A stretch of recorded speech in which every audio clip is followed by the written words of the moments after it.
यो समाजमा आजकल शरीर मात्र हिँडिरहेको देख्छु। विवेक मरेको छ, मान्छेको अनुहार देखिन्छ, तर मानवता हराएको छ। त्यही भएर त म भन्ने गर्छु, यो मानिसहरूको समाज होइन, यो त जिउँदा लासहरूको समाज हो। यहाँ सत्य बोल्नेहरू आफ्नै आवाजसँग डराउनु पर्छ र झुट बोल्नेहरूले भने मञ्चमाथि उभिएर झुटा भाषण दिँदा ताली र स्याबासी पाउँछन्। यहाँ ज्ञानका दीपहरू निभाइन्छन् र अज्ञानताका मसाल बालेर देखावटी विकासको बाटो खोज्नेहरू पनि मैले देखेको छु। पुस्तकको पाना कहिले नपल्टाएको मानिसहरू भविष्यको पाठ पढाउन खोज्छन्। नक्सा बुझ्न नसक्नेहरू राष्ट्र विकासको नयाँ नक्सा कोर्न खोज्छन्। नेताको छोराले दिनै पछि नयाँ कोट लगाउने समाजमा त्यही भ्रष्ट नेताले विजयीको भोट पाउने समाजमा अब म के लेखुँ? दोष किन र कसलाई दिएर लेखुँ?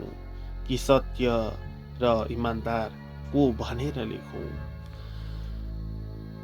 भ्रष्टलाई जिताउने समाजलाई कि पछि गएर भ्रष्टाचार गर्ने प्रतिनिधिलाई दोष दिउँ? ए माफ पाऊँ, जिब्रो चिप्लेछ, भ्रष्टाचार गर्ने प्रतिनिधि होइन के अरे, जनप्रतिनिधि पो त।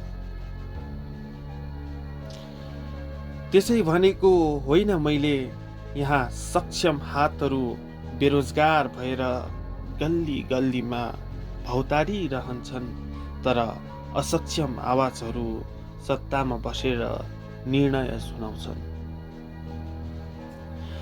योग्यताले यहाँ अवसर पाउँदैनन्, यहाँ त अवसरले योग्यता खोज्दैन। यहाँ सम्बन्धको सिँढी चढेर अयोग्यताले सफलताको मुकुट लगाउँछन्। हिजो जसले एउटा घर सम्हाल्न सकेन, आज उसले समाज सम्हाल्ने सपना देख्छ। हिजो जसले आफ्नै गल्ती बुझेन, आज उसले जनताको भाग्य लेख्न खोज्छ। कति विडम्बना छ यहाँ। जो खेत जोत्न जान्दैन, ऊ किसानको पीडा सुनाउँछ। जो कहिले विद्यालय पुगेन, ऊ शिक्षाको भाषण दिन्छ।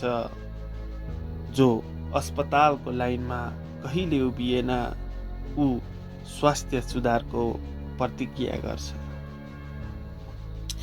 तिमीलाई थाहा छ कि छैन, यस्ता व्यक्तिहरूको शब्दहरू सुनिँदा स्वर्ण जस्ता लाग्न सक्छ, चमक्क चम्किने, तर उसको कर्मलाई खोतल्दा खिया लागेको फलाम जस्तै भेटिन्छ।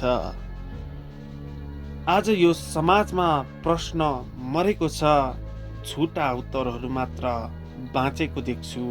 विवेक मरेको छ, देश जलाउने जस्ता नाराहरू मात्र बाँचेको देख्छु। र त यही कारण जिउँदा लासहरूको भिडले सपना देख्ने आँखाहरू च्यातिरहेका छन्। किन समाज पछि पर्यो भनेर कसैले सोध्यो भने म उत्तर दिन्छु, समाज पछि परेको होइन, समाजलाई तानेर पछाडि लगिएको हो यी चेतनाविहीन जिउँदा लासहरूले। तिमीलाई यो एउटा कुरा थाहा हुनै पर्छ, जहाँ पुस्तक भन्दा पोस्टर ठुलो हुन्छ, जहाँ ज्ञान भन्दा नारा ठुलो हुन्छ, जहाँ कर्म भन्दा गफ ठुलो हुन्छ नि, त्यहाँ विकासको बिउ कहिल्यै उम्रन सक्दैन। आज गल्ली गल्लीमा आशाका लासहरू छरिएको छ। कसैले रोजगारीको सपना गुमाएको छ, कसैले न्यायको विश्वास गुमाएको छ, कसैले भविष्यको उज्यालो गुमाएको छ। अनि म जस्ताले तिमीहरू जस्तो भ्रष्ट अझै रहने भने समाजप्रतिको अलिकति भरोसा पनि गुमाउनेछौँ। तर अझै पनि म पूर्ण निराश भइसकेको छैन, किनकि हरेक अँध्यारो रातपछि एउटा सुनौलो बिहान आउँछ। हरेक बन्द ढोकापछि एउटा झ्याल खुल्छ। सायद एक दिन यो जिउँदा लासहरूको समाजमा फेरि विवेक जन्मिनेछ, फेरि प्रश्नहरू उठ्नेछन्, फेरि योग्यताले सम्मान पाउनेछ। त्यो दिन कुर्सीको उचाइले होइन, चरित्रको उचाइले मान्छे नापिन्नेछ। त्यो दिन अयोग्यताको भिडले होइन, सक्षम हातहरूले भविष्य लेख्नेछन्। त्यो दिन तिम्रो झुटको सिंहासन ढल्नेछ र तिम्रो एक कथा मात्र बन्नेछ।